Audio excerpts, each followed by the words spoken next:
30절부터 37절까지 교독합니다. 30절입니다.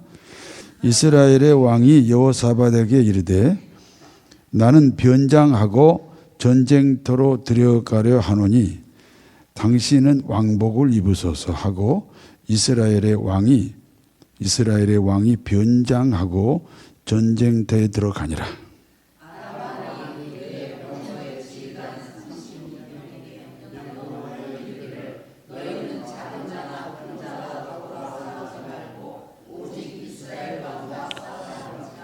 병거의 지휘관들이 여호사밧을 보고 그들이 이르되 이가 틀림없이 이스라엘의 왕이라 하고 돌이켜 그와 싸우려 한즉 여호사밧이 소리를 지르는지라.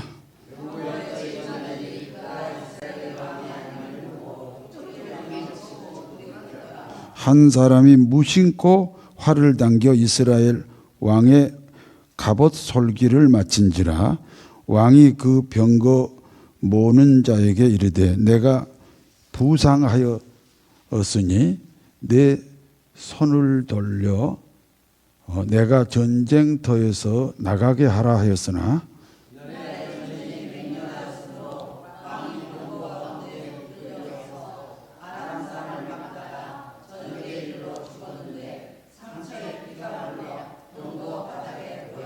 해가 진력에 진중에서 외치는 소리가 있어 이르되 각기 성읍으로 또는 각기 본향으로 가라 하더라. 왕이 이미 죽음에 사마리아에 이르러 왕을 사마리아에 장사하니라. 아멘. 제목이 뭐냐면 거짓말 시대입니다. 거짓말 시대. 어느 시대 같아요? 아니, 거짓말 시대라고 이 설교 제목이 어느 시대를 말한 것 같아요? 우리 시대를 얘기하는 겁니다. 이스라엘의 네 번째 왕이 르호보암입니다. 첫 번째 왕이 누구죠? 사울. 두 번째가 다윗. 세 번째가 솔로몬. 그리고 솔로몬의 아들 르호보암이 네 번째 왕입니다. 이스라엘의 네 번째 왕 르호보암 시절에 나라가 남북으로 갈라졌습니다. 르호보암이 통치하는 이스라엘을 남쪽 이스라엘이라고 합니다. 그리고 북쪽 이스라엘은 당시 제야 세력의 지도자인 여로보암이 왕이 되었습니다. 본시 같은 민족인데 둘로 갈라지면 사이가 좋아요? 원수가 돼요? 원수가 돼요. 그래서 인도하고 파키스탄이 그렇습니다. 원래 같은 나라인데 갈라져서 원수가 되고 우리 남쪽 우리 대한민국하고 북조선하고도 한 나라인데 갈라지니까 원수처럼 지냅니다. 갈라진 이스라엘이라고 예외는 아닙니다. 남과 북이 항상 대립하고 비난합니다. 그런데 외외가 있었어요. 외외가 있는 왕이 있었어요. 남쪽 이스라엘 왕 여호사밧과 북쪽 이스라엘 왕 아합은 서로 화목하게 지냈습니다. 화목한 정도가 아니에요. 남쪽 여호사밧 왕의 아들하고 북쪽 아합 왕의 딸이 결혼까지 합니다. 그러므로 사돈지간이 되어서 자주 왕래를 했습니다. 어느 날 남쪽 여호사밧 왕이 북쪽 아합 왕을 찾아갔습니다. 아합 왕은 자신을 찾아온 여호사밧 왕에게 이렇게 말합니다. 길르앗 라못은 본래 이스라엘 땅이다. 그런데 아람이 전쟁을 통해서 그 길르앗 라못을 빼앗아갔다. 그러므로 북쪽 이스라엘의 아합 왕이 남쪽 이스라엘의 여호사밧 왕에게 이렇게 제안합니다. 우리 남북이 연합해서 아람 나라와 전쟁을 해야 된다. 그리고 빼앗긴 길르앗 라못을 찾아와야 한다는 겁니다. 그때 남쪽의 여호사밧 왕이 대답합니다. 아무리 옳은 의견이라도 그래 당신 말이 틀리지 않아. 왜냐하면 원래 길르앗 라못은 이스라엘 땅이야. 그런데 아람이 빼앗아갔어. 그러니까 우리가 남북이 연합해서 도로 찾아오자. 굉장히 정당한, 굉장히 틀리지 않는 말이지만 하나님의 허락을 받아야 한다.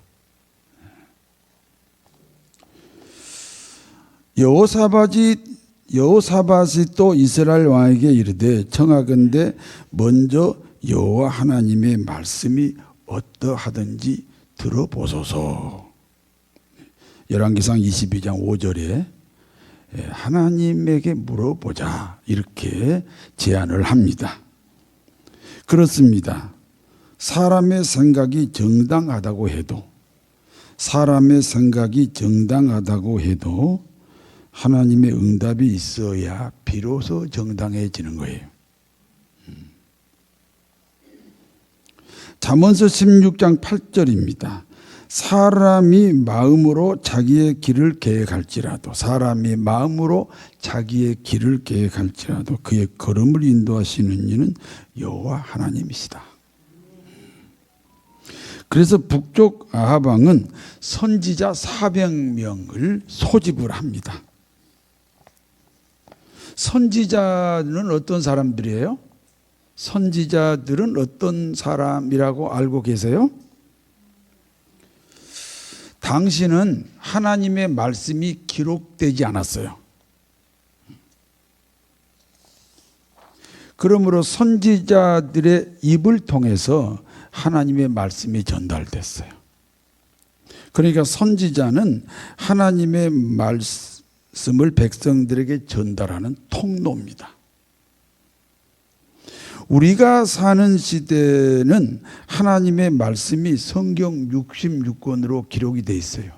기록이 돼 있죠? 그러므로 지금은 기록된 하나님의 말씀을 쉽게 풀어주는 것이 설교예요.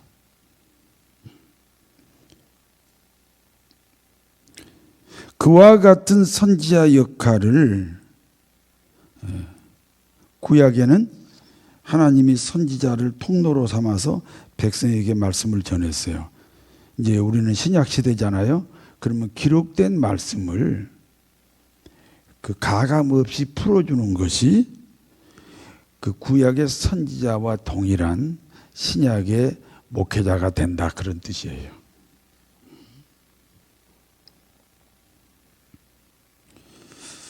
그런데 구약의 선지자와 같이 하나님의 말씀을 구약에는 그대로 전달하잖아요.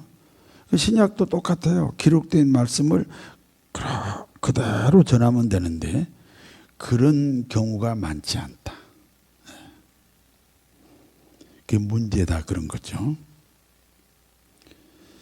무슨 뜻인지 이해가 되시죠? 설교 본문을 정했으면 그 본문만 풀어주는 설교가 필요하다. 본문을 정했으면 그 본문의 배경까지 포함해서 거기서 결론도 내고 거기서 교훈도 만들어야 된다. 그런 주장입니다. 아합 왕이 모집한 선지자 400명이 여호사밧 왕과 아합 왕 앞에 왔습니다. 그리고 하나님의 말씀을 이제 이 400명의 선지자들이 선포합니다. 어떤 내용입니까?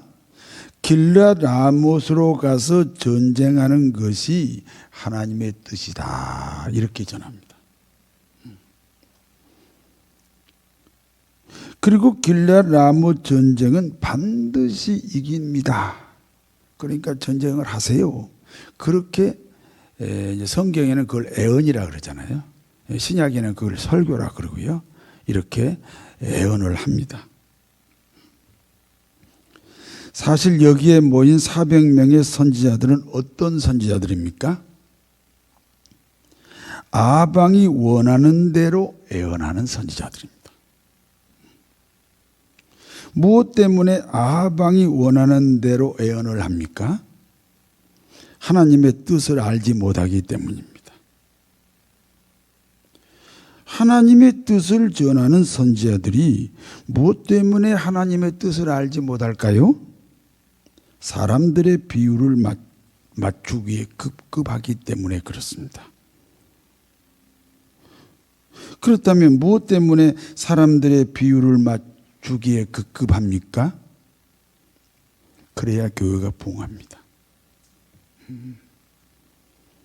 그리고 교회가 부흥하면 그 선지자는, 그 목사는 부귀영화가 준비되어 있습니다.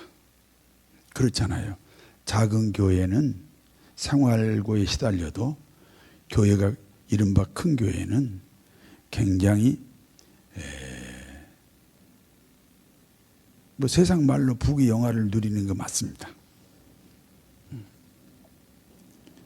그러니까 사람의 비유를 맞추면 분명히 교회는 부흥하는데 사람의 비유를 맞춰야 돼요? 하나님의 뜻을 전해야 돼요? 이게 제가 38년 목회하면서 계속 갈등을 느꼈던 것 중에 하나입니다.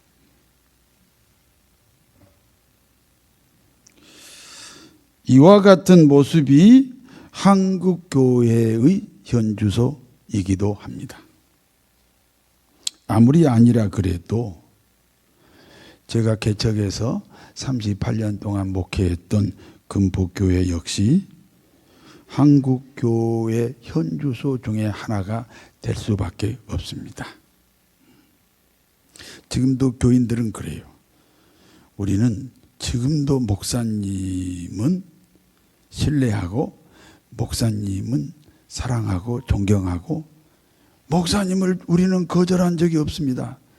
지금도 아주 저한테 강력하게 그렇게 얘기해요. 근데 문제는 이 사람 비유를 맞추지 않는 후계자가 와야 되는데 그게 어려워진 거예요. 구조적으로 어려워졌어요.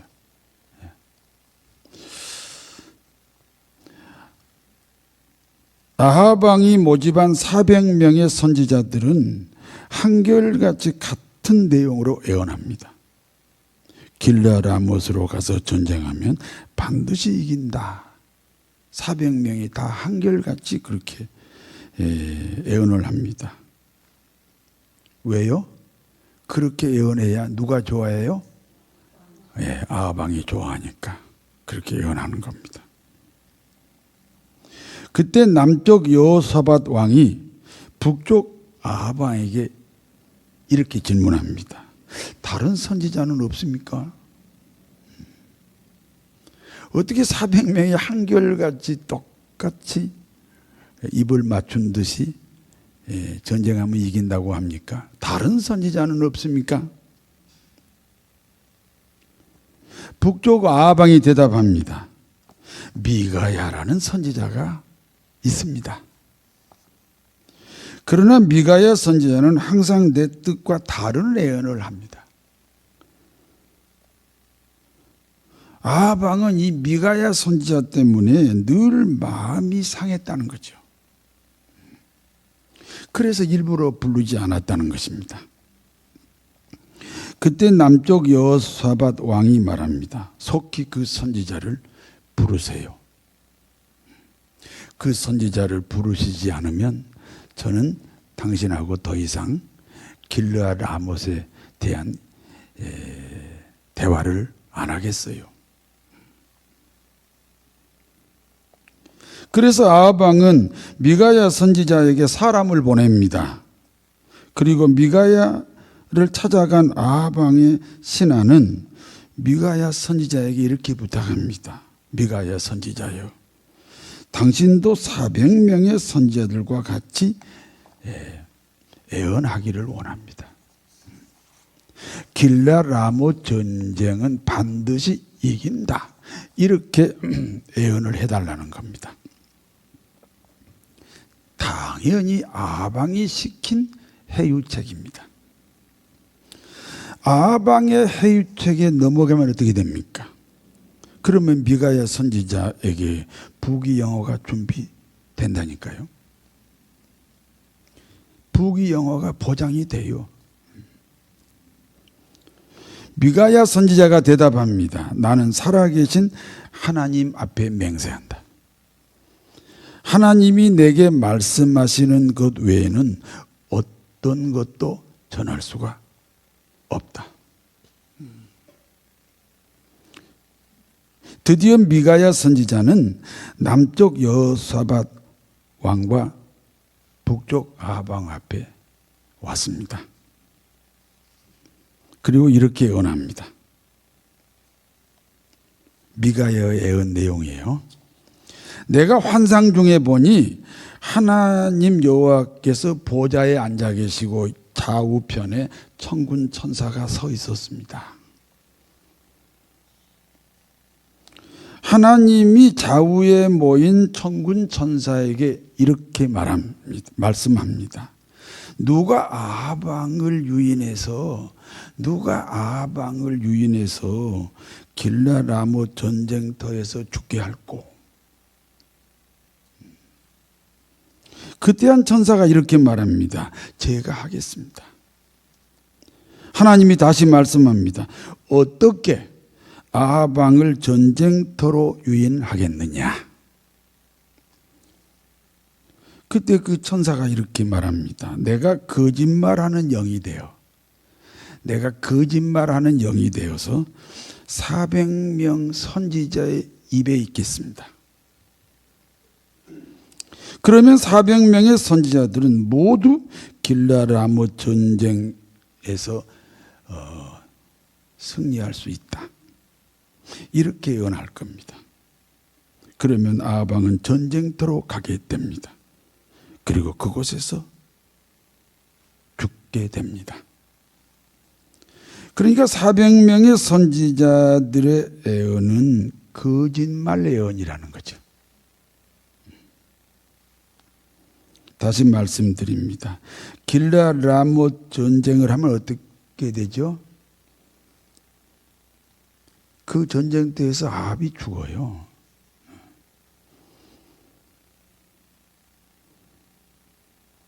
그런데 400명의 선지자는 가라는 거예요. 왜? 아합 왕이 그렇게 원하니까.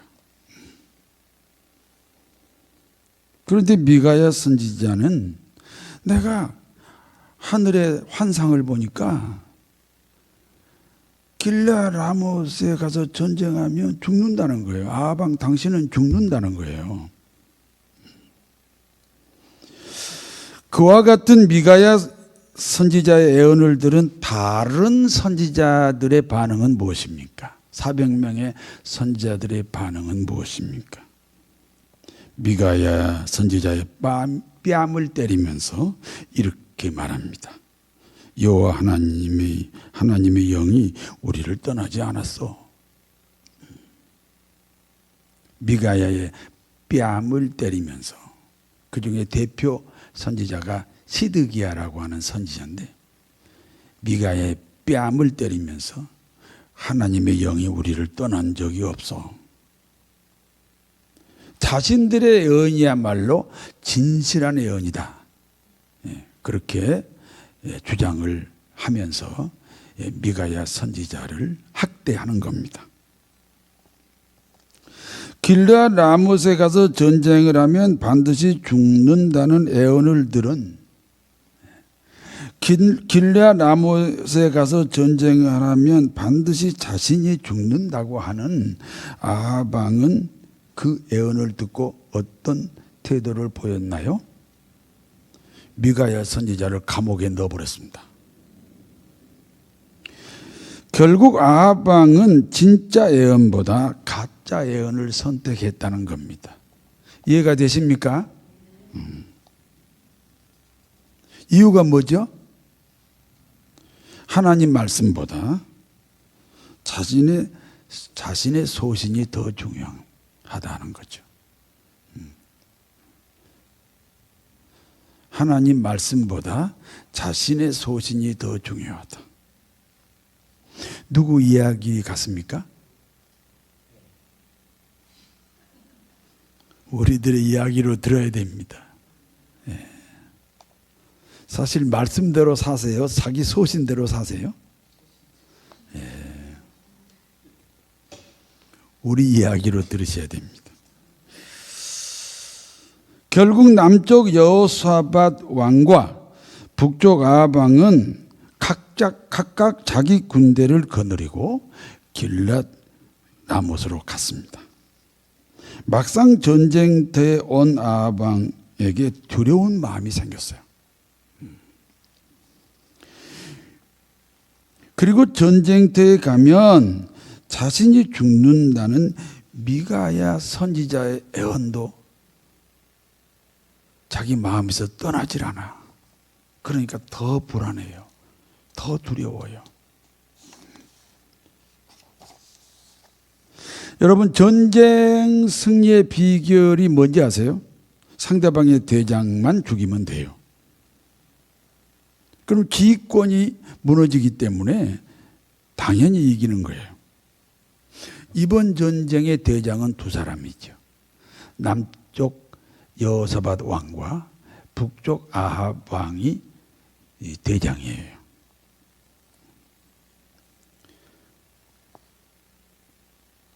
그러니까 아람 군대는 남쪽 여호사밧 왕과 북쪽 아합 왕을 집중 공격하겠지요. 그러므로 아합 왕은 자신의 안전을 위해서 일반 군사로 변장을 합니다.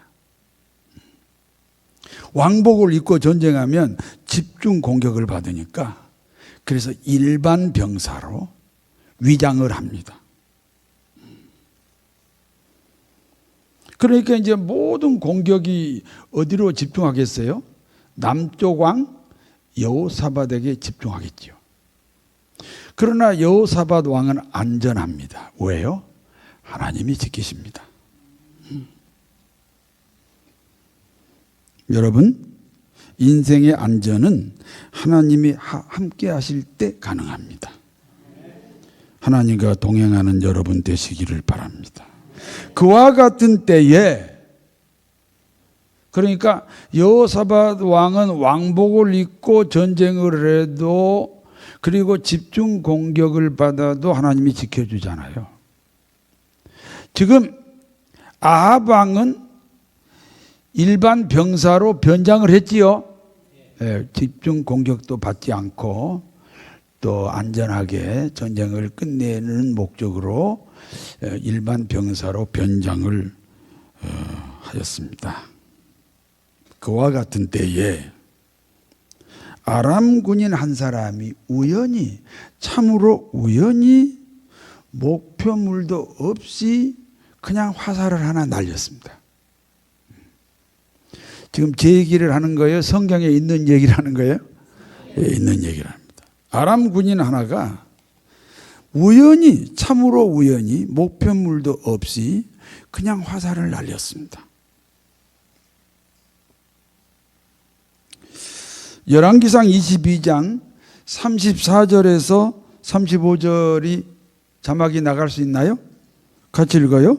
한 사람이 무심코 활을 당겨 이스라엘 왕이 그 병거 모으는 자에게 이르되 내가 부상하였으니 내 손을 돌려 내가 전쟁터에서 나가게 하라 하였으나 그날의 전쟁이 맹렬하였으므로 왕이 병거 가운데로 붙들려 서서 아람 사람을 막다가 저녁에 이르러 죽었는데 상처의 피가 흘러 병거 바닥에 고였더라. 다시 말씀드려요. 아합 왕은 자신의 안전을 위해 병사로 변장했습니다. 그리고 아람 군인은 무심코 화살을 쏘았습니다. 그런데 그 화살이 아합 왕의 가슴에 박혔습니다. 무슨 사연입니까? 전쟁에서 이긴다는 400명 선지자들의 애언은 거짓말이 되었습니다. 거짓말 예언을 하고 자신들의 부귀영화를 누렸다는 것입니다.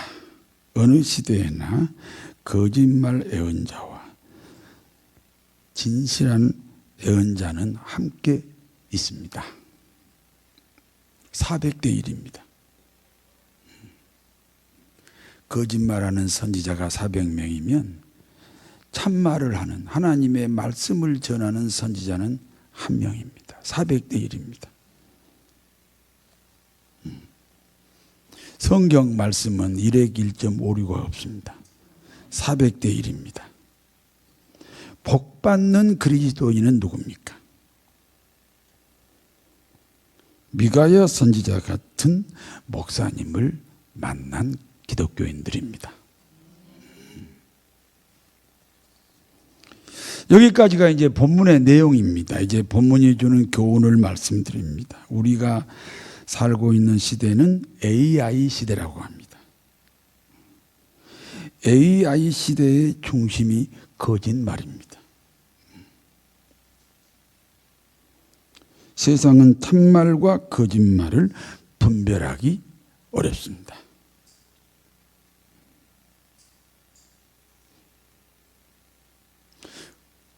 어떤 사람이 이후배라고 그러면서 여러분을 찾아올 수도 있습니다.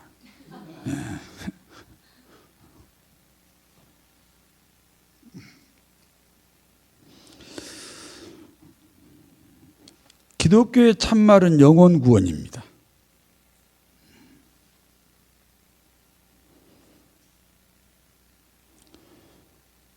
영혼 구원이 이루어지면 어떻게 됩니까?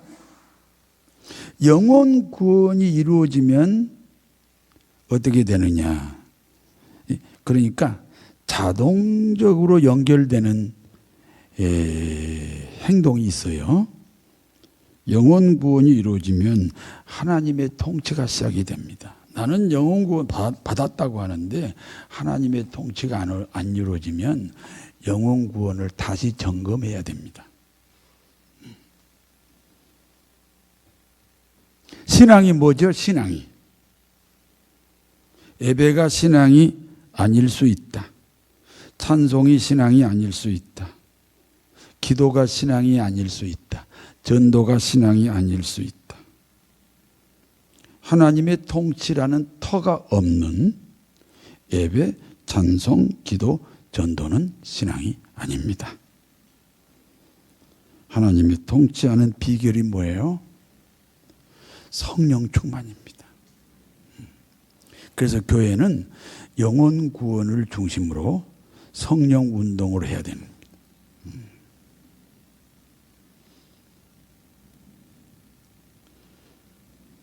여러분 구원 받으셨죠? 그러면 이제부터 뭐가 이루어져? 여러분 인생에 하나님의 통치가 이루어지죠. 그 다음에 하나님의 통치의 비결이 뭐라고요? 예, 성령 충만이라고. 하나님의 통치는 그리스도인에게 축복입니다. 아니 하나님의 통치를 해야 부자가 되지 않아요. 하나님의 통치를 해야 치료가 이루어지잖아요.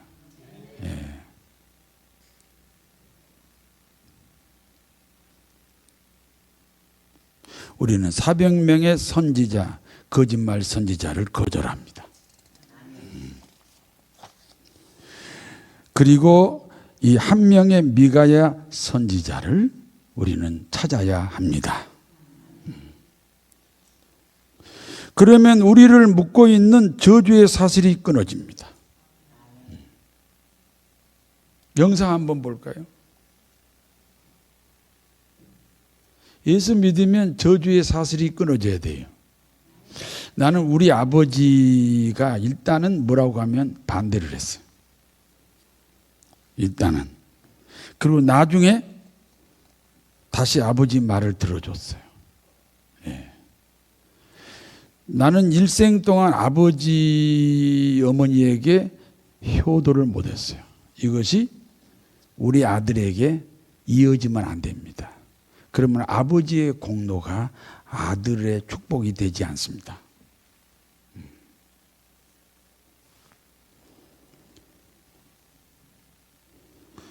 우리가 첫째 구원받고 하나님의 통치가 이루어져요. 하나님의 통치가 이루어집니다.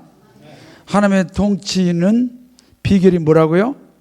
성령 충만이에요. 그러면 저주가 끊어져요. 하나님의 통치 중에 하나가 축복이 되는 거예요. 그 중에 하나가 치료가 되는 거예요. 한번 영상 한번 봅시다. 사슬을 끊어라.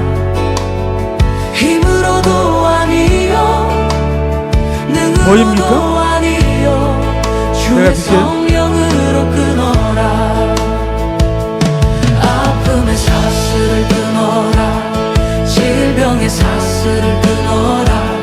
실패의 사슬을 끊어라. 저주의 사슬을 끊어라. 예수님의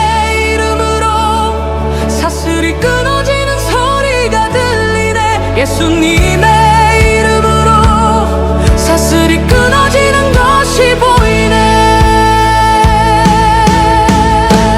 고통의 사슬을 끊어라. 가난의 사슬을 끊어라. 슬픔의 사슬을 끊어라.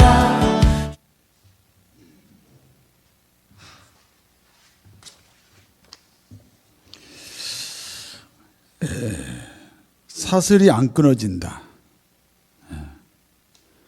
그러면 더 통치를 받으면 됩니다. 통치의 분량만큼 끊어지거든요.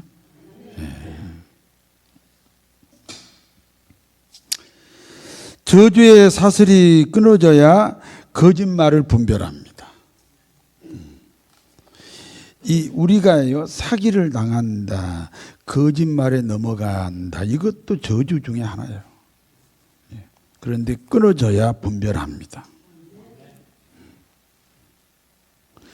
그래야 하나님의 소원이 이루어지는 복된 삶이 될 수 있습니다. 반드시 꿈 같은 날은 오고야만 합니다. 지금보다 10배 성장합니다. 지금보다 10배 확장됩니다. 서로 인사합시다. 옆에 사람 손을 잡아보세요. 당신은 아무래도 잘 될 것 같아.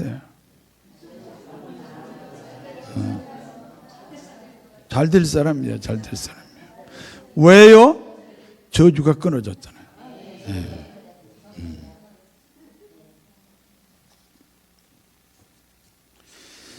하나님은 지금도 살아 계십니다. 우리와 함께 계십니다. 옆에 사람에게 손을 내밀면서 너는 시냇가에 심은 나무라. 하나님의 사랑 안에 믿음 뿌리 내리고. 옆에 사람을 쳐다봐요. 나를 보지 말고. 나를 보지 말고 앞에 사람 보라고. 상사세요. 임마누엘의 하나님, 나와 함께 하시는 하나님. 특히 교통사고 날 때 하나님이 함께 하셨구나. 저는 참 많이 느껴요. 근데 운전하다가 자꾸 딴짓을 해가지고 가끔 사고가 나는데 그래도 안전해요.